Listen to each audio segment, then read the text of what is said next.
Donc, dans cette vidéo, je vous présente une correction du sujet les prix du fleuriste. Donc c'est le sujet 2 vers le bac de la page 186 de votre livre. Donc je vous relis l'énoncé. Un fleuriste propose à la vente 2 types de bouquets. L'un avec 3 roses et 2 tulipes pour 5,30 €, l'autre avec 4 roses et 5 tulipes pour 10,10 €. Le prix d'une rose et le prix d'une tulipe ne changent pas quel que soit le type de bouquet. Et vous avez en gras la problématique, comment déterminer le prix d'une rose et le prix d'une tulipe. Donc le sujet se sépare en 3 parties, donc le but de cette, en 4 parties. Le but de ces 4 parties, c'est de répondre à cette fameuse problématique. Donc la partie 1, elle permet de bien comprendre le sujet. La partie 2, elle permet d'y répondre, mais expérimentalement, donc à l'aide des TIS, donc à savoir soit l'outil informatique, soit la calculatrice. Ensuite, la partie 3, là, elle se fait par le calcul, algébriquement. Et enfin, la dernière partie, c'est vos conclusions. Donc, première question. Quelle est la composition du bouquet dont le prix s'élève à 10,10 €? Donc là, c'est vraiment une question d'appropriation. Donc, on voit bien que dans l'énoncé, celui qui coûte 10,10 €, eh bien, il est composé de 4 roses et de 5 tulipes. Après, question suivante. Dans un même bouquet, la rose peut-elle être vendue à 1,10 € et la tulipe à 1 €? Donc là, il s'agit de vérifier en fait le prix des 2 bouquets avec ses valeurs pour le prix de la rose et le prix de la tulipe. Donc pour le premier bouquet, on a 3 fois 1,10 € plus 2 fois 1 €, ça nous donne donc 5,30 €. Donc pour le premier bouquet, c'est des solutions qui fonctionnent. Par contre, si on fait le calcul pour le deuxième bouquet, on a la chose suivante, à savoir qu'on a 4 fois 1,10 € plus 5 fois 1, ça nous fait un total de 9,40 €, alors que dans le sujet, on nous dit que ce bouquet, il est à 10,10 €. Donc en conclusion, la rose et la tulipe, ils ne peuvent pas être vendus à 1,10 € et 1 € respectivement. Parce qu'il faut que le prix que l'on trouve pour la rose et pour la tulipe, il faut que ça marche pour les 2 bouquets. Donc passons à présent à la modélisation du problème à l'aide d'équations. X représente le prix d'une rose, Y le prix d'une tulipe. Donc pour le premier bouquet, il y a 3 roses, donc ça fait donc 3X. Et il y a 2 tulipes, donc plus 2Y. Ça, on sait que c'est égal à 5,30 €. Pour le deuxième bouquet, on a 4 roses, donc 4X, plus 5 tulipes, donc 5Y, et ça, on sait que c'est égal à 10,10 €. On vous demande à la question C, traduire l'énoncé à l'aide d'un système de 2 équations à 2 inconnues. Donc le système est là, il reprend les 2 équations posées en A et en B. Donc 3x plus 2y égale 5,30 €, 4x plus 5y égale 10,10 €. Donc voici pour la première partie. Passons à la deuxième partie.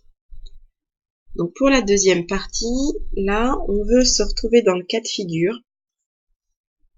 Donc je vais vous lire la question. On souhaite déterminer graphiquement le couple de solutions de ce système à l'aide de la calculatrice. Sauf que donc moi je vous ai demandé de le faire à l'aide du logiciel GeoGebra. On vous dit à la question 2.1, montrer que le système précédent peut aussi s'écrire sous la forme y égale moins 1,5x plus 2,65 et y égale moins 0,8x plus 2,02. Donc en fait, le but, c'est de transformer ce système-là de sorte que l'on trouve la même chose que ce qui vous est donné dans l'énoncé. Donc, pour cela, vous remarquez que dans votre énoncé, de ce côté du signe égal, il n'y a que le y. Et que c'est de l'autre côté qu'on retrouve les x. Que ce soit pour les 2 lignes. Donc j'ai mis en place un code couleur pour essayer de vous visualiser au mieux. Donc on voit que de ce côté-là, il y a 2 choses qui nous gênent. Donc je commence par la première ligne. Il y a le 3x et le 2. Je commence par me débarrasser du plus 3x. Donc pour me débarrasser de plus 3x, il faut faire moins 3x. Si je le fais à gauche, il faut le faire également à droite. Donc c'est pour ça qu'à cette ligne-là, on se retrouve ici avec plus que 2y, parce que 3x moins 3x, ça fait 0. Et de ce côté, 5,30 moins 3x, eh bien on le laisse tel quel. Attention, vous ne pouvez pas calculer un nombre sans x avec un nombre avec des x. Pour la deuxième ligne, là par contre, il faut se débarrasser du 4x. Pour se débarrasser du 4x, il faut faire moins 4x. Du coup, on se retrouve avec 4x moins 4x, ça fait 0. Donc de ce côté, il reste que 5y. C'est ce qu'on retrouve ici. Et ici, eh bien, dans le deuxième membre, si on a fait moins 4x à gauche, il faut le faire également à droite. Donc c'est ce qui a été fait là, donc ce qui apparaît en marron. Donc maintenant, il faut que notre y il soit tout seul. Donc pour la première ligne, il faut se débarrasser du 2. Pour la deuxième ligne, il faut se débarrasser du 5. Donc pour se débarrasser d'un fois 2, il faut diviser tout ça par 2. Pour se débarrasser d'un fois 5, il faut diviser tout ça par 5. Donc c'est ce qui a été fait là.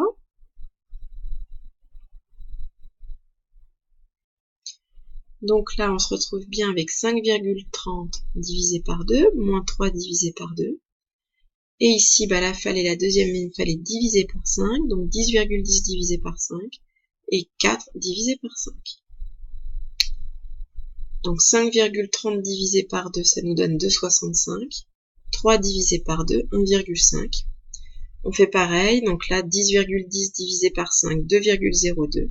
Et 4 divisé par 5, ça fait 0,8. On fait attention à bien reporter le bon signe. Donc là, on a bien retrouvé la même chose qu'écrit dans l'énoncé. Donc passons maintenant à la deuxième question. Donc la deuxième question, c'est élaborer une méthode utilisant les fonctions graphiques de la calculatrice. Donc moi, je vous l'ai demandé par GeoGebra pour obtenir une estimation de la valeur du couple solution du système. Donc là, la réponse que j'attendais, donc c'est de représenter graphiquement cette équation qui correspond à l'équation d'une droite. Donc vous allez obtenir une droite sur votre écran, on va le faire, et faire la même chose ici.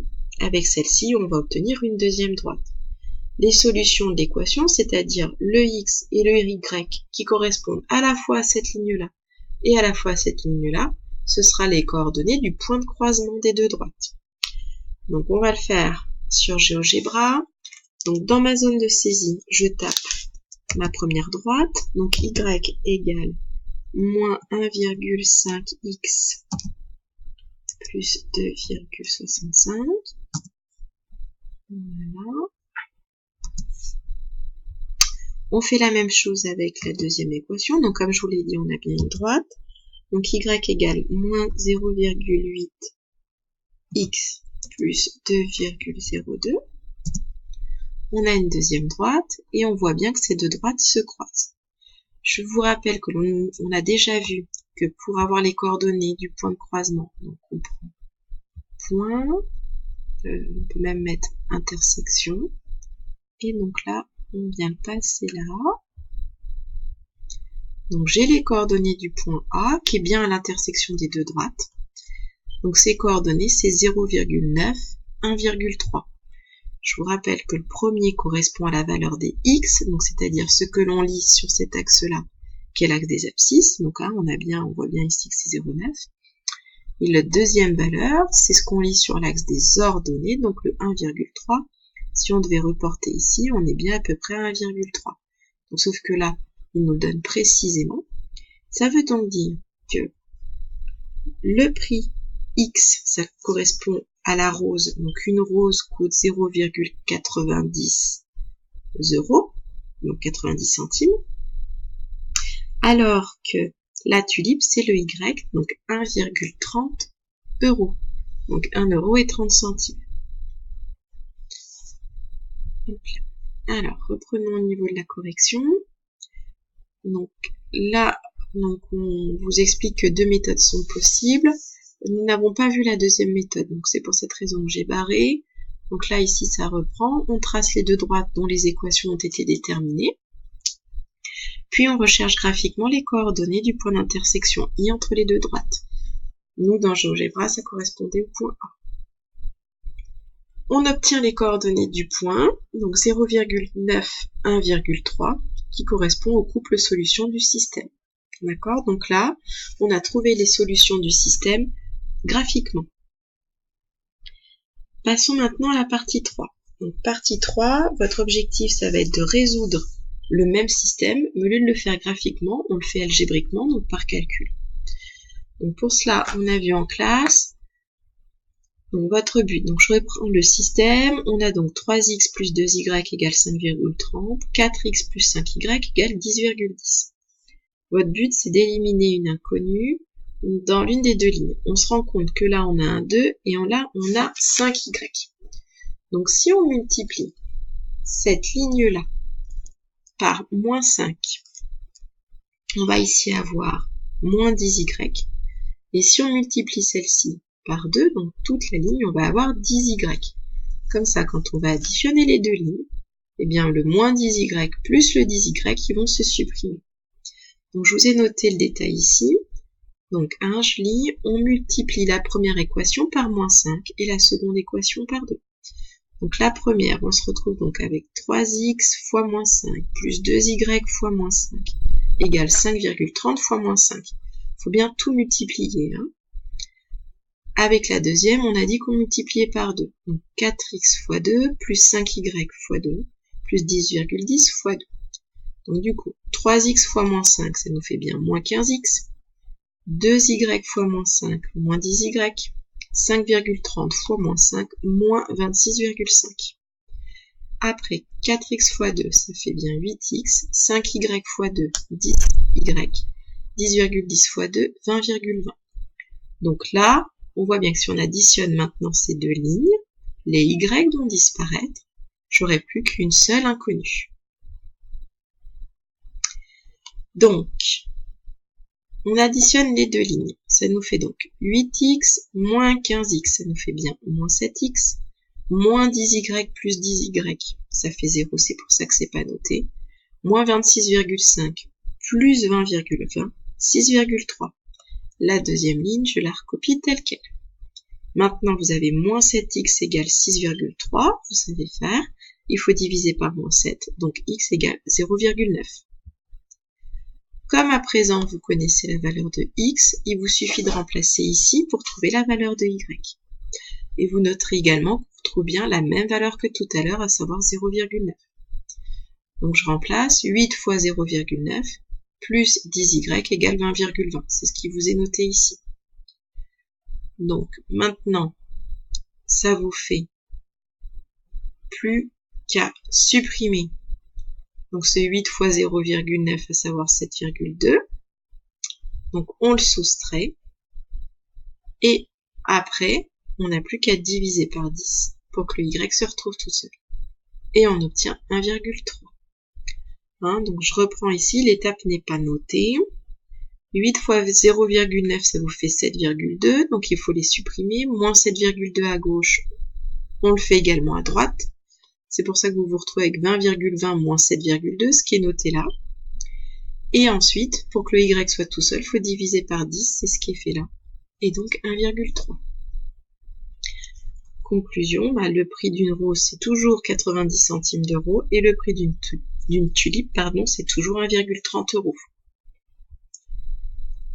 Donc que ce soit par la méthode expérimentale ou par la méthode algébrique, on trouve bien 2 fois la même solution et on peut répondre à la problématique car on connaît à présent le prix de la rose et le prix de la tulipe. Voilà, merci pour votre attention.